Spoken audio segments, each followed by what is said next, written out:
Material start ಆಗಿದೆ ಈ school. ಯಾಕಂದ್ರೆ ಈ ಸ್ಕೂಲಲ್ಲಿ ಓದಿದ ವಿದ್ಯಾರ್ಥಿಗಳು ಎಲ್ಲರೂ ಜಾಬ್ ಅಲ್ಲಿ ಇದಾರ, ಎಲ್ಲರೂ ಒಂದು ಉನ್ನತ ಮಟ್ಟದಲ್ಲಿ ಇದಾರ. ಎಲ್ಲರೂ ಈ ಸಂಸ್ಥೆಯಲ್ಲಿ ಓದಿದ ಮಕ್ಕಳು ಎಲ್ಲರೂ ತಾನಾದಂತ ತಾನು ಜವಾಬ್ದಾರಿಯಲ್ಲಿ ನಿಂತ್ಕೊಂಡಿದ್ದಾರೆ ಅಂತ ಹೇಳಕ್ ಇಷ್ಟಪಡ್ತೀನಿ. ಅದೇ ರೀತಿಯಾಗಿ ನಮ್ಮ ಇದೇ ಸ್ಕೂಲಲ್ಲಿ ಓದಿ ಒಂದು ಸ್ಕೂಲ್ ಸ್ಟಾರ್ಟ್ ಮಾಡಿದೆ ನಮ್ಮ ನೇತಾಜಿ ಸ್ಕೂಲ್ ಸಂಸ್ಥಾಪಕರಾದ ನಮ್ಮ ಶಿವಕುಮಾರ್ ಅವರು ಕೂಡ ಫಾರ್ ಎಕ್ಸಾಂಪಲ್ ಇಲ್ಲೇ ಇದ್ದಾರೆ. ಹಂಗಾಗಿ ಈ ಸಂಸ್ಥೆ ಎಲ್ಲಾ ಮಕ್ಕಳಿಗೆ ಒಂದು ಆದರ್ಶ ಆಗಿದೆ. ಈ ಸ್ಕೂಲ್ ನೋಡ್ರಿ, ಎಲ್ಲಾರು ಸ್ಕೂಲ್ ಮಾಡೋದು ಉದ್ದೇಶ ಏನಂದ್ರೆ ದುಡ್ಡು ಮಾಡ್ಬೇಕು, ಅದು ಮಾಡ್ಬೇಕಂತ ಹೇಳಿ ಮಾಡ್ತಾರ ಬಹಳಷ್ಟು ಜನ. ಬಟ್ ಈ ಸ್ಕೂಲ್ ಮಾಡಿರೋದು ಮಂಜಣ್ಣ ಸ್ವಾಮಿ ಅವರು, ಹೌದು ನಮ್ಮ ಕಂಪ್ಲಿ ತಾಲೂಕಲ್ಲಿ ಯಾವ ಸ್ಕೂಲ್ ಇಲ್ಲ, ಒಳ್ಳೆ ಎಜುಕೇಶನ್ ಇಲ್ಲ ಅಂತ ಹೇಳಿ ಪಾಪ ಅವತ್ತಿನ ಮಟ್ಟಿಗೆ ನಮ್ಮ ಜಿ.ಎಂ. ಶಿವಮೂರ್ತಿ ಸರ್ ಅವರು ಗೌರ್ಮೆಂಟ್ ಎಂಪ್ಲಾಯ್ ಟೀಚರ್ಸ್ ಇದ್ರು ಅವರು. ಅದೇ ರೀತಿಯಾಗಿ ಈ ಮಟ್ಟದಾಗ ಒಂದು ಒಳ್ಳೆ ಎಜುಕೇಶನ್ ಕೊಡೋಣ, ಒಂದು ಮಾದರಿ ಆಗೋಣ ಅಂತ ಹೇಳಿ 15 ವರ್ಷದಿಂದ ಸತತ ಇವತ್ತಿಗೆ ಒಂದು 7-8 ವರ್ಷ ಆಗಿ ಸ್ಕೂಲಲ್ಲಿ ಲಾಸ್ ಅಲ್ಲಿ ಇದ್ರೆ ಕೂಡ ನಡ್ಕೊಂಡು ಹೋಗ್ತಿದಾರ.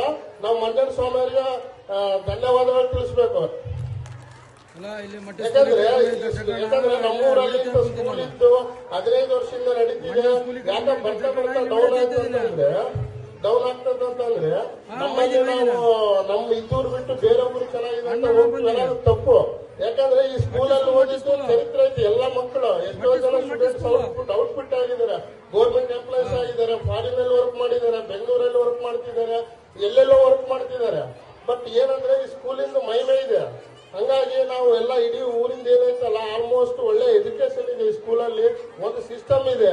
ಆಮೇಲೆ ಕಂಪ್ಲಿ ತಾಲೂಕಲ್ಲೇ ತಗೊಳ್ರಿ, ವೇದ ಸಂಸ್ಕೃತಿ ಯಾವ ಸ್ಕೂಲಲ್ಲಿ ಹೇಳೋದಿಲ್ಲ.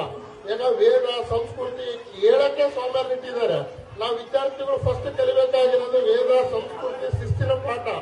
ಯಾಕಂದ್ರೆ ಓದೋದು ಆಮೇಲೆ ನಾವ್ ಯಾವಾಗ ಶಿಸ್ತು ಇರಬೇಕು, ಸಂಸ್ಕೃತಿ ಇರಬೇಕು, ಯಾವ ರೀತಿ ಇರ್ಬೇಕು ನಾವು, ಯಾವ ರೀತಿ ಇಲ್ಲ ಅಂತ ಹೇಳಿ.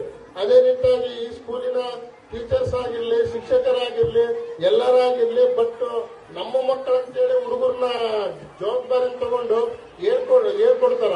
ಮಂಜನ ಸ್ವಾಮಿ ಸ್ಕೂಲ್ ಹೋದಾರಂದ್ರೆ ಹುಡುಗರು ಇಂಟೆಲಿಜೆಂಟ್ ಆಗ್ತಾರಂತ ಹೇಳಿ ಬಹಳ ದಿನದ ಇರೋದು.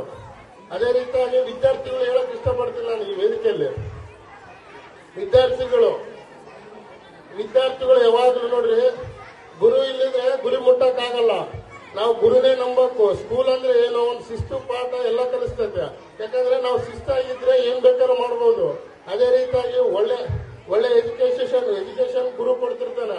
ಹಂಗಾಗಿ ಮಕ್ಕಳು ನೋಡ್ರಿ, ಈ ಸ್ಕೂಲಲ್ಲಿ ಎಷ್ಟು ನೀವು ಏನ್ ಕಲ್ತೀರಿ, ಏನು ಡೇರ್ನೆಸ್, ಏನು ಮಾತಾಡೋದಾಗ್ಲಿ, ಸ್ಟೇಜ್ ಫೇರ್ ಆಗ್ಲಿ ನೀವು ಕಲ್ತ್ಕೊಂಡ್ರಿ ಅಂದ್ರೆ ಮುಂದೆ ಒಂದಿನ 4 ಜನಕ್ಕೆ ಹೇಳಷ್ಟು ಕೆಪಬಿಲಿಟಿ ನಿಮ್ ಹುಡುಗರಿಗೆ ಬೆಳಿಬೇಕು ಅಂತ ಹೇಳಕ್ ಇಷ್ಟಪಡ್ತೀನಿ. ಅದೇ ರೀತಿಯಾಗಿ ಪೇರೆಂಟ್ಸ್ ಮಕ್ಕಳನ್ನ ಸ್ಕೂಲಿಗೆ ಕಳಿಸ್ಬಿಡ್ತಾರ. ನಾವು ಹೊಲಕ್ಕೆ ಹೋದ್ವಿ, ಕೆಲಸ ಮಾಡಕ್ ಹೋದ್ವಿ ಅಂತ ಅಟ್ಲೀಸ್ಟ್ ಬೆಳಗ್ಗೆ ಒಂದು 10 ನಿಮಿಷ ಆಗ್ಲಿ, ನೈಟ್ 10 ನಿಮಿಷ ಆಗ್ಲಿ ಹುಡುಗರು ಏನ್ ಓದಿದಾರ, ಏನ್ ಮಾಡಿದಾರ, ಏನಿಲ್ಲ ಅಂತ ಕೇಳ್ಬೇಕು. ಯಾಕಂದ್ರೆ ಸ್ಕೂಲಲ್ಲೇ ಎಲ್ಲ ಎಲ್ಲ ಕಲಿಸಿದ್ರೆ ಕೂಡ ಮರಿತ ಹುಡುಗರಲ್ಲ. ನೀವು ಪೇರೆಂಟ್ಸ್ ಕೂಡ ಅಷ್ಟೇ ಜವಾಬ್ದಾರಿ ತಗೊಂಡು ನೈಟ್ ಮನೆಗೆ ಬಂದ್ಮೇಲೆ ಆಗ್ಲಿ, ಬೆಳಿಗ್ಗೆ ಆಗ್ಲಿ 10 ನಿಮಿಷ ನಮ್ಮ ಹುಡುಗರು ಏನ್ ಓದಿದಾರ, ಏನಿಲ್ಲ ಅಂತ ಕೇಳ್ಬೇಕು. ಪೇರೆಂಟ್ಸ್ ಕೂಡ ಜವಾಬ್ದಾರಿ ಇರ್ತದೆ. ಅದೇ ರೀತಿಯಾಗಿ ನಮ್ಮ ಈ ಭಾಗದ ಈ ಸ್ಕೂಲ್ ಓಪನ್ ಮಾಡಿ 15 ವರ್ಷದಿಂದ ಸತತ ಲಾಸ್ ಅಲ್ಲಿ ನಡೆದ್ರೆ ಕೂಡ ಈ ಸ್ಕೂಲನ್ನು ಮುಂದುವರಿಸಿದಂತ ಹೋಗ್ತಾ ಇರುವ ನಮ್ಮ ಮಂಜಣ್ಣ ಸ್ವಾಮಿ ಅವರಿಗೆ ನಮಗೆ ಅನಂತ ಧನ್ಯವಾದಗಳು. ಅದೇ ರೀತಿಯಾಗಿ ಮಕ್ಕಳೆಲ್ಲ ಡ್ಯಾನ್ಸ್ ಆಡೋದ್ರಾಗ ಒಳ್ಳೆ ಸ್ಪೀಡ್ ಇದ್ದೀರಿ. ಇವಾಗ ನಮ್ಮ ಭಾಷಣ ಕೇಳೋದ್ರಾಗ ಟೈಮ್ ಇಲ್ಲ, ನಿಮಗೆ ಟೈಮ್ ಕೂಡ ಆಗಿದೆ. ಹಂಗಾಗಿ ನೀವು ಡ್ಯಾನ್ಸ್ ಸ್ಟಾರ್ಟ್ ಮಾಡ್ರಿ. ಎಲ್ಲರಿಗೂ ಒಂದ್ಸರಿ ನನ್ನ ಅನಂತ ಧನ್ಯವಾದ.